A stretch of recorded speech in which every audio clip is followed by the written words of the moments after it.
कल तो अपन ने देखे थे, आपको मालूम है, स्थूल और क्या है अपना जो शरीर है, आत्मा के भेद के बारे में भी बताया है बाद में भी।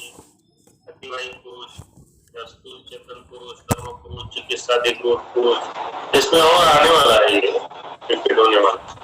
तो पुरुष शब्द कैसे बना है इसके बारे में परीक्षा में पूछ सकते हैं कि पुरुष शब्द के लिए लिखे हुए इसका इसमें प्रतिपादित है, चरक ने के प्रतिपादित पुरुषों का वर्णन कीजिए, ये भी आ सकता है, ऐसा नहीं है। तो पुरुष शब्द कैसे बना है इसका यहाँ पर वर्णन है।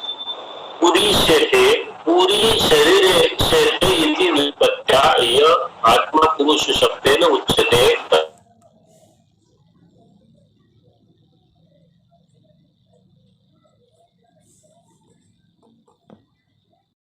उसका निवास, तो जो शरीर में निवास करता है और जिसकी सत्ता होती है उसे पुरुष तत्व कहते हैं।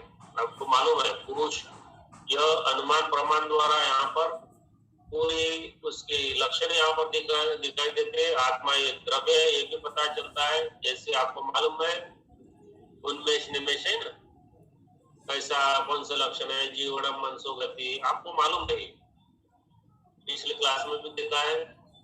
तो ये बातें उसमें आती है, तो इसकी सत्ता होती है शरीर में, यह सत्ता होती है। शरीर शरीर यानी स्थल हो गया है, उसमें जो वास करता है वह है पुरुष, पूर्व रूपी शरीर बताया इन्होंने। यहाँ पुरुष शब्द का कथन यहाँ अर्थ किया है, पुरुष शब्देन उच्यते, तो वहां चेतन इत्यादि इन्होंने किया है चेतना जिसमें वास करती है। पुरुष पुरुष शब्द का ही दूसरा अर्थ है आत्मा, चेतना, ज्ञाता, दृष्टा, जो परिणाम आपको मालूम है सिनोनिम का आत्मा, वो सब इसमें किसी किसी ने यहाँ पर परमात्मा भी बोला है, ये आत्मा को भी परमात्मा बोला। तो यह पुरुष संज्ञा कर्म यानी पुरुष संज्ञा इसको प्राप्त हुई है, और यह कर्म पुरुष और चिकित्सा भी पुरुष है।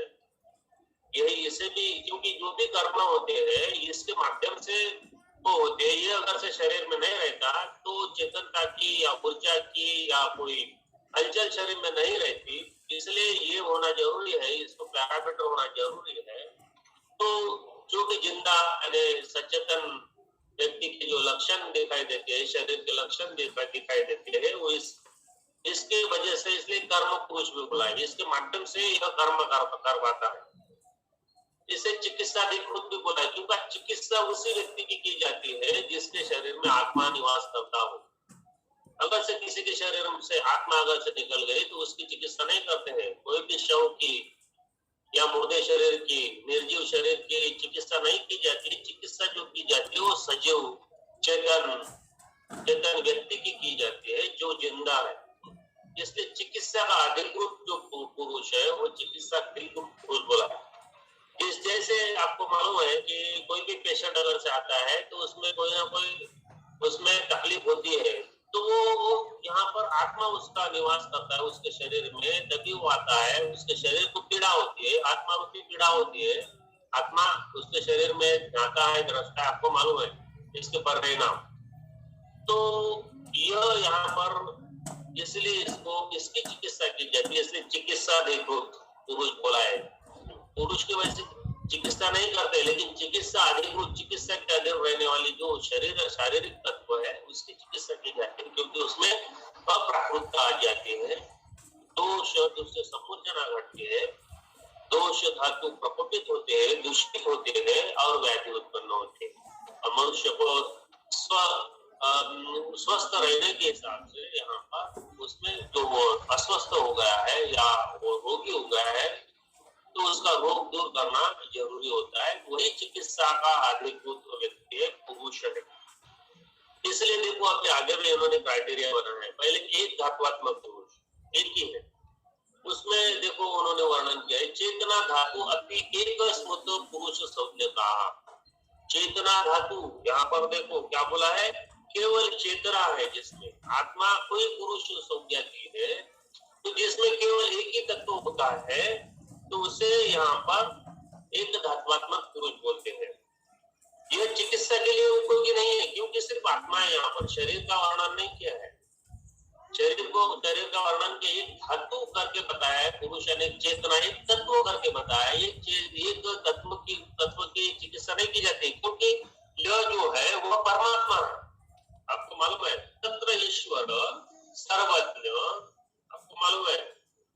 ईश्वर सर्वज्ञ सर्वज्ञ सबका ज्ञाता है, ईश्वर है, वही परमात्मा है, एक ही वो है ना, एक है जो परमात्मा है, एक ही तत्व यहाँ पर होता है। इसलिए यह इसे पुरुष शब्द जरूरत है, अभी एक स्मृत जो चेतना धातु है एक है, और वो अगर से केवल एक ही है तो उसे पुरुष संज्ञा दी जाती है। पुरुष यानी आत्मा, पुरुष यानी संबंध जोड़ा है परमात्मा, बहुत अलग अलग माध्यम से यहाँ पर बताया जाता है उसे परमात्मा, क्योंकि ये एक ही है, यह नित्य और अनादि होता है, और ये चिकित्सा के लिए कोई भी नहीं होता है। कोई भी कारण के लिए जो जो कर्म करना चाहिए, चिकित्सा करना चाहिए, चिकित्साधिक पुरुष या संयोग पुरुष या चतुर्विंशति या पंचविंशति पुरुष में इसकी गणना नहीं है, ये अलग है।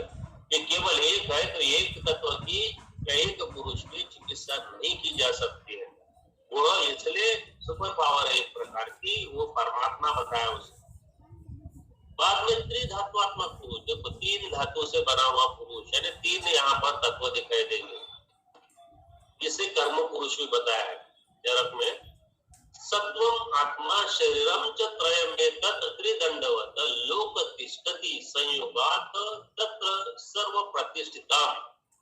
क्लियर यहाँ पर किया है इन्होंने कि जो तीन तत्वात्मक है, सत्व आत्मा, सत्व का मतलब होता है मन, आत्मा और शरीर। देखो शरीर आ गया तो पूरा वर्णन आ गया, 11 मीटर पूरे आ गए, लेकिन समनस्क आत्मा है, मन के साथ आत्मा और शरीर, ये तीन जो तत्व है इसे त्रिदंड बोला है। शरीर के तीन प्रधान दंड है, ये आयुर्वेद यहाँ पर कहता है, जरक कहता है लोक तिष्ठति संयोगात् तत्र सर्व प्रतिष्ठितम्। इसके इसका जो है इसका संयोग तीनों का होना ही यहाँ पर एक त्रिधात्वात्मक पुरुष है। यह चिकित्सा अधिकृत है, यह कर्म पुरुष भी है, इसलिए आगे में बोला है, देखो अत्र कर्म फलम छात्र ज्ञानम छात्र प्रतिष्ठितम अत्र मोह सुखम दुखम जीवितम मरणम स्वप्ता। स्वप्ता का मतलब होता है सपना देखना, मरण होना, जिंदा रहना, मरना, सुख दुख, मोहित होना यानी तम गुण की वजह से, रज गुण से कर्म करना, अत्र कर्म फलम छात्र ज्ञानम, ज्ञान ये सत्व गुण की वजह से होता है। तो यह त्रिगुणात्मक संबंध भी यहाँ पर बताया, लेकिन त्रिगुणात्मक मन होता है, लेकिन ये तो निर्विकार है, लेकिन उच्च है, ये भोग्य है, भोग इसको इसके माध्यम से शरीर को मिलते हैं ये, क्योंकि यह सब शरीर का नियंता है, सर्वज्ञ अपने शरीर का नियंता है, अपने शरीर में विभु है, एक तत्व है।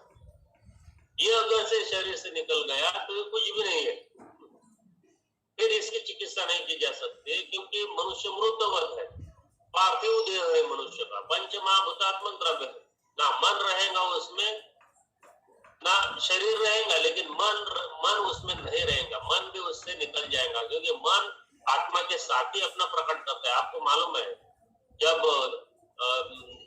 प्रत्यक्ष ज्ञान होता है तो आत्मा मन इंद्रिय और उनके विषय इनके संयोग से ज्ञान होता है, आत्मा के बगैर ज्ञान नहीं हो सकता है। आत्मा और मन का संबंध होता है, वह इंद्रियों के साथ उसका संयोग होता है, सन्निकर्ष होता है, उनके विषयों के साथ इंद्रियों का इनके विषयों का संयोग होता है या सन्निकर्ष होता है, तब ज्ञान होता है।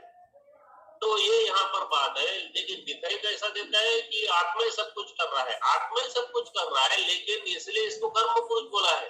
लेकिन ये तो निर्गुण है, निर्विकार है, कोई विकार अपने इसमें नहीं पालता, जो भी देता है वो शरीर को ही देता है, शरीर को भुगतना पड़ता है। देखो दुख भी हुआ सुख भी हुआ तो ये शरीर को ही भुगतना पड़ता है, मन भी उसके साथ में है, मन दुखी होता है सुखी होता है, उसका परिणाम कर्म परिणाम फल यह शरीर को भुगतने पड़ते हैं। तो ये बात यहाँ पर बताई है, ये उनकी लक्षण है, यह वो उस पुरुष की लक्षण है, वह चिकित्सक पुरुष है, इसी की चिकित्सा की जाती है। चिकित्सक पुरुष भी बोला है, देखो त्रिधात्वात्मक पुरुष को चिकित्सा या कर्म पुरुष बोला है, क्योंकि यह रहने के बाद ही कर्म किए जाते हैं, क्योंकि आत्मा मन इंद्रिय और उनके विषय और अपना मन जो है वो बुद्धि के साथ इसका संबंध आता है, बुद्धि निर्णय लेती क्या करना चाहिए क्या नहीं करना चाहिए। लेकिन आत्मा शरीर में है, शरीर यानी पंच महाभूतात्मक रहने वाला शरीर, आपको शरीर की परिभाषा भी आपको पता होगा। तो ये सब चीजें यहाँ पर है, सब तत्व यहाँ पर है, ये मेन बात है।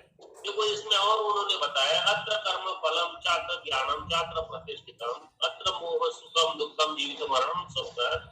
इन्होंने बोला है कि पुरुष में ही कर्म यानी अदृष्ट जो कर्म है, फल कर्म फल ज्ञान मोह यानी अज्ञानता बोलिए, मोह यानी लालसा इच्छा आकांक्षा सुख दुख जन्म मरण, जीवितम है ना जन्म मरण, स्वप्ता स्वप्त का अर्थ होता है सपने देखना कि मैं हूँ अभी, मेरा अस्तित्व शरीर के माध्यम से अपना अस्तित्व बताता है। ये वैसे निर्विकार है, मैंने पहले बताया, बार बार बता रहा हूँ।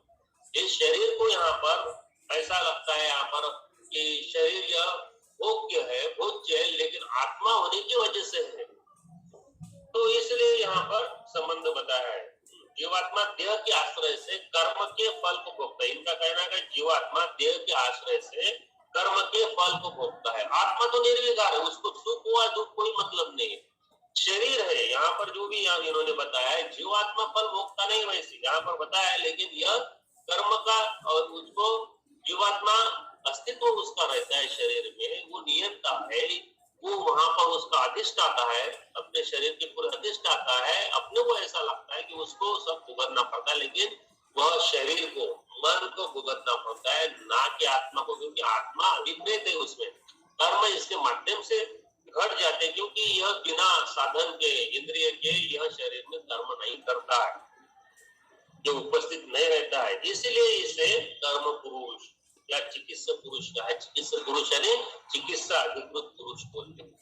बाद में तीसरा बार बार देखे इसको, देखो क्षण धात्वात्मक पुरुष या एनाटॉमी में पूछा जाता है। देखो इसमें क्या बोला है, ख आदय, ख का मतलब होता है आकाश आदि,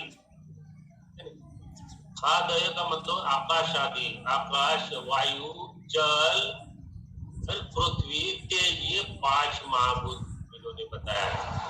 खादय चेतना शस्ता धातो पुरुष स्मृत, इन्होंने क्या बोला है, शब्दात्मक पुरुष किसे बोला है, षष्ठ धाता पुरुष किसे बोला है, तो पंच महाभूत और चेतना।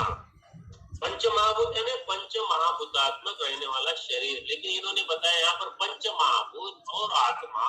आत्मा बिना पंच महाभौतिक शरीर, जो अपना शरीर है, शरीर में पैरामीटर नहीं होंगे, और 5 महाभूत है, तो फिर मिट्टी में भी वैसे देखिए तो पंच महाभूत है, लेकिन नहीं, उसको पैरामीटर्स होना, उन्होंने पंच महाभूत बताया यहाँ पर। 5 भौतिक शरीर ये मेन है यहाँ पर, आकाश वायु अग्नि जल और पृथ्वी, ये 5 तत्व और पंच महाभूत, और 6वां तत्व उन्होंने चेतना। तो ये 6 मिलके षड धातु पुरुष बोला है। ये भी कर्म पुरुष है, चिकित्सा पुरुष है, उसके माध्यम से सब हो सकता है, क्योंकि अलग अलग वर्णन यहाँ पर दिए थे। क्योंकि इन्होंने बताया जो पंच महाभूत है, पंच महाभूत से पंच ज्ञानेंद्रिय की उत्पत्ति होती है, और पंच ज्ञानेंद्रिय का जो विशेष गुण रहता है, वही पंच महाभूत का भी विशेष गुण रहता है। इसलिए पांचभौतिक शरीर यहाँ पर बोलना चाहिए, यहाँ पर पांचभौतिक शरीर, और मतलब पंच, ये 5 है, अपने को 6 तत्व बताना है, 6 धातु बताना है यहाँ पर। पंच महाभूत और पुरुष मिलके षड धातुआत्मक पुरुष बना है। इसे देखो क्या बोला है, कर्म स्वाधिकृत पुरुष, कर्म पुरुष, आराम चंद्रकार ने बोला है। यानी ये क्या बोला है, कर्म स्व अधिकृत, स्व यानी यह हो गया पुरुष, जो पुरुष है, जो ज्ञाता है, जो शरीर का अधिष्ठाता नियंता है, जो शरीर का अपना विधाता है, वही स्व है, यानी अहंकार का स्व है। उसके अधिकृत यह जो बाकी तत्व रहते हैं वह कर्म करवाते हैं। ये अगर से नहीं रहता तो न कुछ नहीं होता था। इसलिए जो कर्म में अधिकृत है वही कर्म पुरुष है, वही चिकित्सा अधिकृत पुरुष है। ये बार बार बता रहे हैं। सुश्रुत ने भी ऐसी बोला, हारान चंद्र ने भी ऐसी बोला है कर्म पुरुष करके। वैशेषिक और चक्रपाणी इन्होंने चिकित्सा शास्त्र का पुरुष यानी चिकित्सा अधिकृत पुरुष यहाँ पर इस माध्यम से बताया है। आगे में देखो और क्या बोला, 13 स्थान में पहले अध्याय में चतुर्विंशति तत्वात्मक पुरुष, चौथा इन्होंने बताया जिसे राशि पुरुष। राशि क्यों बोला है, क्योंकि इसमें 24 तत्व दिख रहे हैं, बहुत बड़ी राशि है, बहुत तत्व है यहाँ पर ये दिख रहे हैं। चतुर्विंश पंचविंशति तत्व कौन से है यहाँ पर? देखो, तो वहां पंचविंशति तत्व भी हो सकते हैं, पंचविंशति तत्वात्मक पुरुष भी ऐसा परीक्षा में आ सकता है, लेकिन पंचविंशति तत्वात्मक पुरुष किसने बताया है? सांख्य दर्शनकार ने। क्योंकि अव्यक्त मूल प्रकृति, उन्होंने मूल प्रकृति यानी प्रकृति को अव्यक्त बोला है, बाद में पुरुष, और फिर 23 पुरुष जब अव्यक्त यानी मूल प्रकृति के साथ इसका संयोग होता है, मूल प्रकृति के साथ फिर 23 तत्व उसके, यानी वो टोटल प्रकृति, मूल प्रकृति और बाकी प्रकृति 23 तत्व, यानी वो हो गए 24, और एक पुरुष तत्व मिलके हो गए पंचविंशति। वो भी राशि पुरुष है वो, लेकिन यहाँ पर नहीं बताया है, वह सांख्य दर्शनकार का। यहाँ चतुर्विंशति को बोला यही तत्व है, लेकिन यहाँ चतुर्विंशति बोला है। आपको इसके पहले भी बताया गया है, सांख्य दर्शन जब पढ़ाया था, सृष्टि उत्पत्ति पढ़ाया था, तो वहां पर अव्यक्त तत्व है केवल मूल प्रकृति यानी प्रकृति। यहाँ पर क्या बताया है इन्होंने? यहाँ अव्यक्त तत्व बोला है, यानी इन्होंने बोला है प्रकृति और पुरुष दोनों मिलके अव्यक्त तत्व बोला है। अव्यक्त एक तत्व हो गया, और प्रकृति बाद में 23 तत्व और है, महत, अहंकार, ये सब तत्व है, सात्विक, राजसिक, तामसिक, बाकी जो है ये भी है, तन्मात्रा भी है, एकादश इंद्रिय भी है, उसमें पंचमहाभूत भी है, ये सब मिलके ये 23 तत्व, और ये अव्यक्त तत्व मिलके 24 तत्व बने। अव्यक्त में क्या है?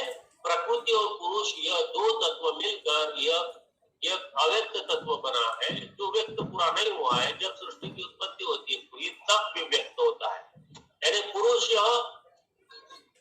और प्रकृति यह अव्यक्त है, इनके दोनों के संयोग को ही अव्यक्त बोला है, ये याद रखना है आपको। ये चतुर्विंशति है, 24 तत्व इसमें है, इसलिए राशि पुरुष, क्योंकि इसके बहुत यहाँ पर संख्या में ये ज्यादा दिखते हैं, इसलिए राशि है बहुत बड़ी। इसलिए यहाँ पर आगे में भी देखो क्या बोला है, पुनश्च धातु भेदन चतुर्विंशति इसको कहा। धातु भेदन यानी इसके तत्व कौन से है वो बताया, जो मैंने अभी बताया वही है। मनो दशेन्द्रिया मन 10 इंद्रिय, मन है ये आपको मालूम है, एकादश इंद्रिय के अंदर आता है मन, 10 इंद्रिय, पंच ज्ञानेन्द्रिय, पंच कर्मेंद्रिय। बाद में उसके व्यर्थ इन्होंने बताया, उसके अंदर और क्या होता है इन्होंने बताया कि पंच तन्मात्रा भी होती है, पंच महाभूत भी होते हैं। इसलिए उसके अंदर अर्थ का मतलब होता है जो शब्द स्पर्श रूप रस गंध। अव्यय का मतलब इसमें होगा पंच महाभूत। और प्रकृति जो अष्ट धातु की, 8 धातु की प्रकृति भी बोला है, उसको क्या बोला है? अष्ट प्रकृति कौन सी है? यहाँ पर अष्टधा प्रकृति की परीक्षा में पूछा जाता है।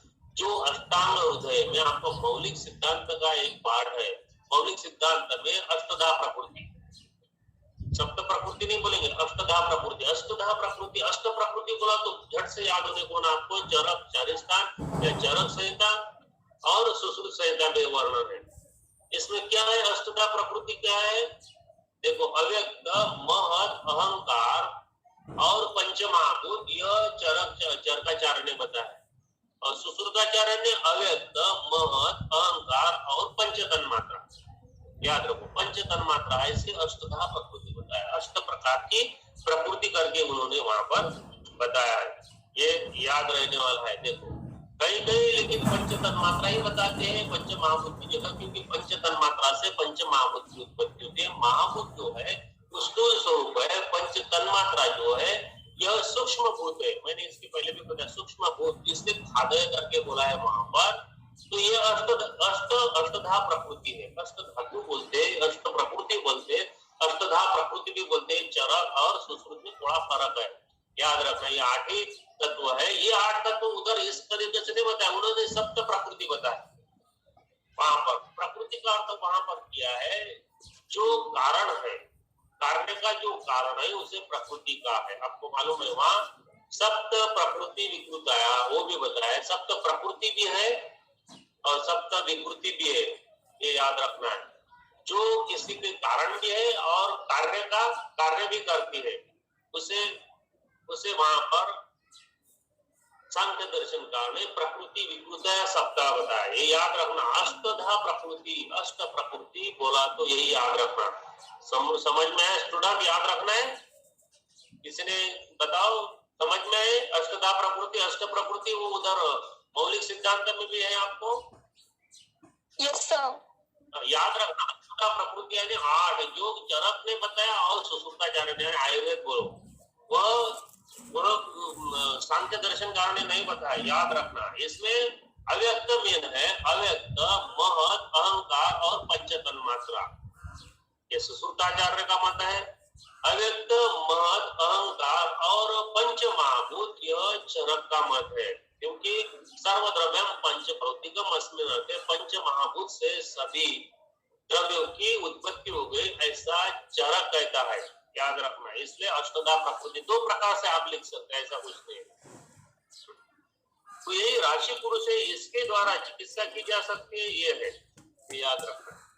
बाद में संयोग पुरुष, संयोग पुरुष तो विशेषो वेदना होता जीवात्मा, ये तो नहीं। संयोग पुरुष तो विशेषो वेदना होता है, इसे चतुर्विंशति पुरुष बोला है, क्योंकि इनके इन तत्वों का यहाँ पर संयोग होता है, एक दूसरे का संयोग होता है। आपको मालूम है सात्विक और राजसिक अहंकार के माध्यम से एकादश इंद्रिय, राजसिक और तामसिक अहंकार के संयोग से यहाँ पर पंच तन्मात्रा उत्पन्न होती है। तो ये संयोग पुरुष है चतुर्विंशति को, इसका संयोग होता है।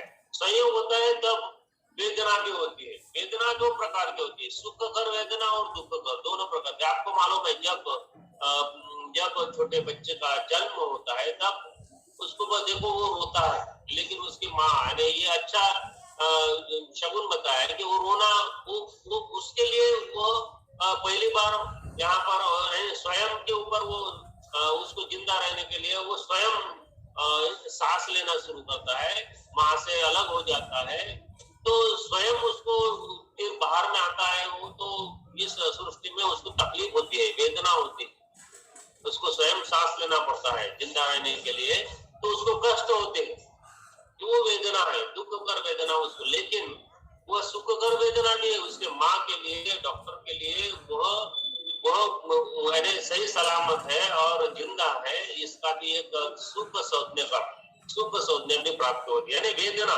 सुख कर रहे दुख कर रहे उस शरीर रूपी आत्मा को ही होती है। वेदना को विशेष संयोग पुरुष है, उसको इसलिए बोला है वहां पर, क्योंकि आत्मा और यह शरीर का यहाँ पे संयोग है, इसलिए संयोग पुरुष बताया है। इसका जो संबंध है समय संबंध है। क्यों समय संबंध है? शरीर तो यह वैसे देखे तो वो अनित्य है, लेकिन जन्म से लेकर जब तक मृत्यु नहीं होती तब तक वह शरीर के साथ समय संबंध से रहता है। वो अगर से निकल जाए तो फिर वापस नहीं आता, याद रखना। फिर बाद में वापस नहीं आता, कितना भी भटको। एक बार पेशेंट की या एक बार अगर से मनुष्य के शरीर से आत्मा अगर से जीवात्मा अगर से निकल गई तो वो पुनः उसको नहीं डाल सकते, याद रखना। जन्म के वक्त ही वो आती है, शुक्र शनि संयोग जब होता है तभी आती है, उसके बाद उसको आर्टिफिशियल लाके नहीं रख सकते हैं। तो ये यहाँ पर संयोग पुरुष की संज्ञा बताइए। बाद में और एक वर्णन आया है, जीवात्मा परमात्मा भेद से पुरुष पंचक का वर्णन किया है कि 5 प्रकार के पुरुष। लेकिन याद रखना, पुरुष आत्मा के अगर से प्रकार आपको पूछे गए तो सद्विध परमात्मा जीवात्मा चेती, 2 ही देना है, परमात्मा और जीवात्मा, जीवात्मा या परमात्मा। ये देखो प्रश्न क्या है यहाँ, पुरुष पंचकम। जब पुरुष पंचकम आपको पूछा गया परीक्षा में तो 5 प्रकार की आत्मा है ना, जीवात्मा, परमात्मा, जो आगे में भूतात्मा जो यहाँ पर वर्णन दिया है तो ये आगे में देखेंगे। तो याद रखना, जीवात्मा परमात्मा भेद है ना, पुरुष पंचकम। पुरुष पंचकम 5 प्रकार के यहाँ पुरुष बताया है। देखो कौन से, भूतात्मा च, इंद्रियात्मा च, प्रधानात्मा तथा भगवान जीवात्मा परमात्मा च, एक पंचदा स्मृता, ये 5 प्रकार के बताए। ये कहाँ पर वर्णन है? विष्णु पुराण। आपको गलती से पूछा गया है पुरुष पंचक बताओ, या विष्णु पुराण के माध्यम से विष्णु पुराणोक्त लिखित या वर्णित आत्माओं का वर्णन बताइए, तब यह पंच लिखने का, पंच जो आत्मा है, पंच पुरुष के बारे में लिखना। नहीं तो कोई जरूरत नहीं, 2 ही लिखना है आपको, जीवात्मा और परमात्मा। जीवात्मा परमात्मा आपको इसके पहले बताया गया है। अभी देखो यहाँ पर भूतात्मा, इंद्रियात्मा, प्रधानात्मा, जीवात्मा, परमात्मा, ये 5 बताए। भूत का अर्थ वो है, आपको मालूम है, भूत यानी सूक्ष्म, सूक्ष्म महाभूत का संबंध है। जो महाभूत है उसका सूक्ष्म स्वरूप, उसको भूत कहा है ना। भूतत्वम नाम बहिरींद्रिय ग्राह्य विशेष गुणवत्वम, ये मैंने पहले ही बताया, उस दिन बताया था जिस दिन पंच महाभूत, इसमें भूत की परिभाषा और महाभूत क्या है ये बताया था।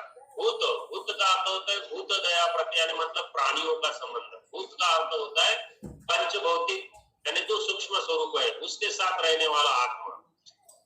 आगे मैं और बताता हूँ क्या है। इंद्रिय का मतलब होता है अपने जो इंद्रिय, ये भी पंच महाभूतात्मक है, अपने जो इंद्रिय, इंद्रिय और आत्मा, इनका संबंध।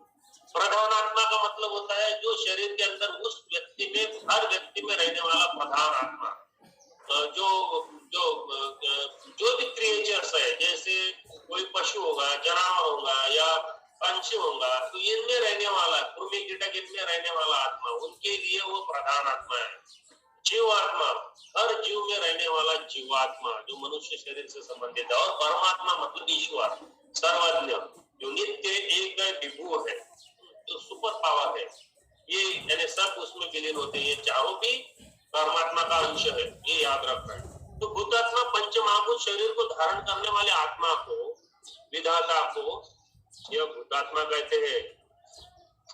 जब आत्मा का गर्भ में अवतरण होता है, शुक्र शोणित जीव संयोग, योग फलो कुक्षी कहते हैं, गर्भ संज्ञा भवती। गर्भ उसे कहता है शुक्र शोणित का जब संयोग होता है, उसमें आत्मा प्रविष्ट होती है। तो वो वहां पर बताया है, क्योंकि शुक्र शोणित यह पंच भूतात्मक है, सूक्ष्म स्वरूप होता है इसका। तो गर्भ उसमें अवतरण होता है, तब गर्भ, तब जीव उसमें अवतरित होता है, तब गर्भ संज्ञा बनती है। यह पंचभौतिक जो गर्भ शरीर का जो निर्माता है उसे भूतात्मा कहते हैं। ये याद रखना, भूत का संबंध। वेदांत दर्शन के अनुसार अगर से यहाँ देखा जाए तो वो बोलते हैं पंचतन मात्रा को, मैंने इसके पहले भी बताया, देह बीज भूत सूक्ष्म भाग यानी पंचतन मात्रा, उसे ही भूतात्मा। पंचतन मात्रा प्लस आत्मा, आत्मा है इसे, नहीं तो सिर्फ पंचतन मात्रा बोले छोड़ देंगे, ऐसा नहीं है। मनुस्मृति में बोला है कर्म करने वाले आत्मा को भूतात्मा यानी कर्म पुरुष का संबंध दिए मनुस्मृति। सांख्य में भूतात्मा को ही जहाँ लिंग कहा गया, आपको मालूम है भूतात्मा ने अतिवाहिक, लिंग शरीर, अतिवाहिक शरीर, लिंग शरीर, इसका संबंध है। और जो प्राणी मात्र के अंतर्गत जो अधिष्ठित है वही भूतात्मा है। मानव जाति को छोड़कर बोल रहे नहीं, मानव जाति की इसमें यहाँ बताया गया है उस स्मृति के वे, जैसे मनुस्मृति का संबंध है तो उसमें इस प्रकार से अपनी अपनी मतांतर है। लेकिन आयुर्वेद बोलता नहीं, मानव जाति को छोड़कर थोड़ी रहता, बाकी मानव जाति को छोड़कर रहने मानव में नहीं है, ऐसा थोड़ी। पंचभूत मानव में भी है, सर्वद्रव्य में है। दूसरा इसमें क्या, इंद्रियात्मा, पंच महाभूता से उत्पन्न हुए जो इंद्रिय है, इनका कार्यकारित्व भी जिस पर आधारित होते हैं उसे इंद्रियात्मा कहते हैं। आपको मालूम है इंद्रिय भी पंच महाभूत से बनेगा, क्योंकि सर्वद्रव्य पंचभौतिकम अस्मिन्, इसके भी पहले बताया। क्योंकि इंद्रिय है, इंद्रिय अपने अपने गुणों का अगर से ज्ञान करवाते हैं तो वह गुरु ने वो सेपरेट बताया कि वो इंद्रिय का वो आत्मा है। यानी आत्मा शरीर में तो बहुत होना चाहिए, 10 इंद्रिय तो 10 आत्मा है, मन होगा है तो और 11 हो गए, ऐसा नहीं है, याद रखना। इंद्रिय, इन्होंने मतिता अर्थ बताया है कि वह चैतन्य महता उसमें रहती। इंद्रिय अपने अपने विषय को, जैसे चक्षुंद्रिय अपने रूप को ग्रहण करता है, नेत्र से वो देखता है, तो वो उसमें रहने वाला एक प्रकार का आत्मा करके बताया, तो वही इंद्रिय आत्मा। ये कुछ अलग से बहुत शरीर में रहती, ऐसा नहीं है। शरीर में एक प्रधान आत्मा रहती है, जीवात्मा जिसे बोलते हैं, वो इससे रिलेटेड। लेकिन इंद्रियों का शब्द यहाँ पर गया है, इसलिए विष्णु पुराण का वर्णन है, आयुर्वेद का नहीं। इंद्रियों में भी आत्मा होती है, इनका कहना है, क्योंकि वो उस अर्थ को ग्रहण करते हैं।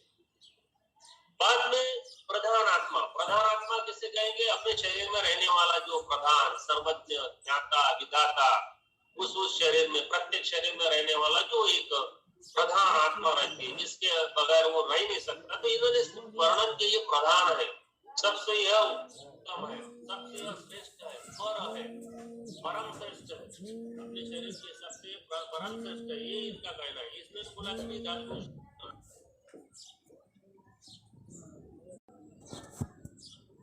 ये अलग अलग है, यानी आपके आप भी 125 वाले बैच है, तो 125 जो आप है मेल फीमेल, तो ये इनमें भी अलग अलग है। इनका कहना है, ये चरक का कहना है, लेकिन सांख्य का नहीं है। वो अलग बात उन्होंने बताया है, आपको पता है। नायम म्रियते जायते वा कदाचित, यानी ये कभी नहीं मरता। इनका कहना है कभी नहीं मरता, ना कभी जन्म नहीं लेता, क्योंकि अहेतु है। पुरुष जन्म, पुरुष यह मनुष्य का जब जन्म लेता है शरीर, तब उसमें उसका संयोग होता है। इसका कुछ जन्म नहीं होता, अलग से नहीं जन्म होता है, ये इनको कहना है। बाद में 5 है परमात्मा, आपको मालूम है, उसमें बताया है जीवात्मा के अतिरिक्त रहने सुपर पावर, जो सभी का समावेश इस आत्मा में होता है, उसे परमात्मा कहते हैं। इसे ईश्वर परमेश्वर नाम से भी जाना जाता है। इसका कोई कारण नहीं होता है, यह सत और कारण रहित रहता है। यह नित्य निर्विकार है, निर्गुण है, एक है, विभु है, अव्यक्त है, आत्मा है, क्षेत्रज्ञ है, शाश्वत है। इसे अव्यय भी कहा। वैसे देखिए तो अव्यक्त भी बोल सकते हैं। यह परमात्मा करके इन्होंने बताया। तो ये 5 यहाँ पर वर्णन किए हैं। बाद में आत्मा का अस्तित्व निश्चित है।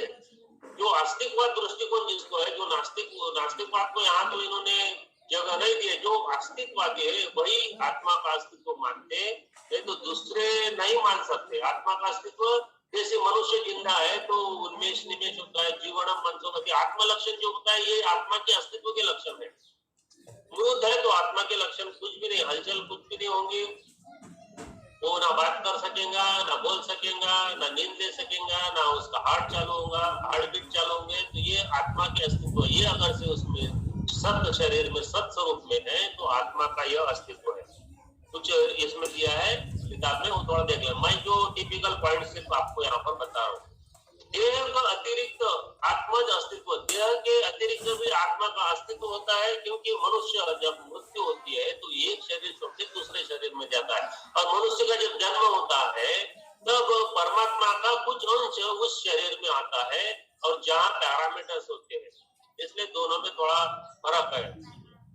इसलिए इन्होंने बताया कि देह के अतिरिक्त भी आत्मा यहाँ पर होता है, ये इन्होंने यहाँ पर बताया। कैसा होता है, क्या होता है, इसके झंझट में आप मत पड़ो, क्योंकि आत्मा यह अपंचभौतिक देह से भिन्न है, ये याद रखना।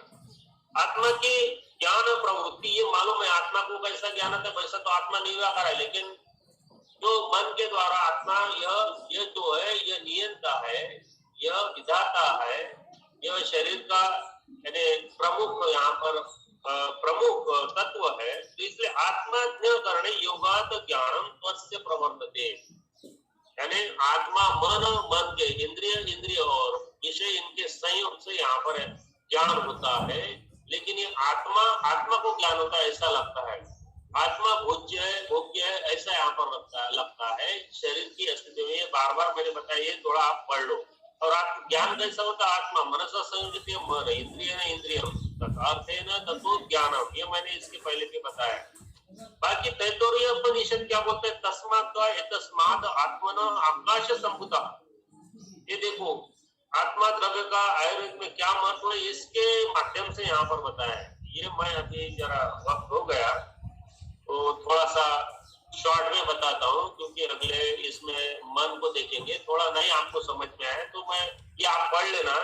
आत्मा द्रव्य का आयुर्वेद में क्या महत्व और उपयोगिता है। आपको मालूम है तैतरीय उपनिषद में आत्मा से आकाश महाभूत की उत्पत्ति हुई, यानी आत्मा यह परमात्मा से आया है, आत्मा ऐसा नहीं है। तो ये तत्व का तैतरीय उपनिषद। चरक शारीस्थान में मैंने गर्भ संज्ञा भी बताया। देखो शुक्र शोणित जीव संयोग, तू फल कुक्षित गर्भ संज्ञा बोलते। गर्भ कैसा बना है, तो जीव का वहां शुक्र शोणित के साथ जीव का संयोग हुआ। शरीर की परिभाषा बताते हुए देखो, तत्र शरीरम नाम चेतना अधिष्ठान भूतम पंच महाभूत विकार समुदायात्मक। देखो यहाँ पर चेतना अधिष्ठान भूतम, चेतना का अधिष्ठान होता है पंच भौतिक शरीर में, तब जाके उसे शरीर बोला है। नहीं तो निर्जीव शरीर है, पंच भौतिक को एक प्रकार का तत्व है ऐसा बताया जाता है। चौथा चेतनावान यतश्चात्मा तत् कर्ता निरुच्यते, यह खुद करता है ऐसा अभिप्राय है, क्योंकि ये नहीं रहता था, ये प्रधान आत्मा है जैसे बताया है या विष्णु पुराण में। वैसे सेम यहाँ पर है, चेतनावान शरीर आत्मा का ही करता है। यानी ये जो शरीर है, शरीर शरीर यह माध्यम है, आत्मा यह करता है, ये यहाँ पर सोचने वाली बात है। आत्म लक्षण द्वारा शरीर का अस्तित्व इसके द्वारा पाया जाता है। आत्म लक्षण आपको मालूम है। अंतरात्मा श्रेष्ठतम आयतम हृदय, यह हृदय में स्थित होता है। आत्मा यह मन, आत्मा और मन का श्रेष्ठ स्थान हृदय बताया है। हृदय चेतनाधिष्ठानम, आपको मालूम है ये हुआ है। बाद में स्वस्थ की परिभाषा बताते हुए समदोष समाग्रह समधातु मल क्रिया प्रसन्न आत्मेंद्रिय मन स्वस्थ इत्यादि। देखो ये सब बातें मैं यहाँ पर एक्सप्लेन नहीं करता। प्रसन्न आत्मेंद्रिय मन, आत्मा प्रसन्न, आत्मा इंद्रिय मन अगर से प्रसन्न है यानी ये भोगता है, प्रसन्न है, आत्मा मन प्रसन्न है तो मनुष्य स्वस्थ है। ये सभी सम धातु यानी सम्यक अवस्था में, इसलिए। बाकी आपको मालूम है आयु की भी परिभाषा बताते हुए शरीर इंद्रिय सत्वात्म संयोगोधारी जीवितम नित्य कश्यानुबंधस्य पर्यय आयु उच्यते। देखो शरीर इंद्रिय सत्व और आत्मा देखो आत्मा इनके संयोग को आयु बोला है, जिंदा है। देखो दूसरी आयु बोला है। ये तो अभी हुआ सत्वम आत्मा शरीरम त्रयम एतत् त्रिदंडवत, इसका वर्णन अभी बताया। क्षेत्रज्ञ का बताया सुश्रुत के हिसाब से। चरक सूत्र स्थान का और 11वें इसमें बताया कि प्रत्यक्ष ज्ञान कैसा होता है। तो आत्मेंद्रिय मनोभान सन्निकर्षात् प्रवर्तते यथा तदात्म्य बुद्धि प्रत्यक्षम सान्निध्य। आत्मा इंद्रिय मन और उसके अर्थ इनका सन्निकर्ष से यानी ज्ञान होता है, प्रत्यक्ष ज्ञान होता है। देखो आगे में ये भी डबल है आत्मा मनसा संयुज्यते, इसके बारे में भी बताया। जो जीवित मनुष्य रहते हैं उसे चिकित्सा पुरुष है ऐसा भी बताया, कर्म पुरुष भी बोला है, संयोग पुरुष भी बोला है, राशि पुरुष भी बोला है। ये सब बातें यहाँ पर आयुर्वेद में इसकी उपयोगिता और महत्ता की, क्योंकि चिकित्सा अधिकृत पुरुष यहाँ इसे ही बोला है, यह मेन यहाँ पर है। तो ये मैंने अभी आत्मा यहाँ पर थोड़ा फास्ट आयुर्वेदिक उपयोगिता यहाँ खत्म किए आगे में, और देख लेना, पढ़ लेना। कोई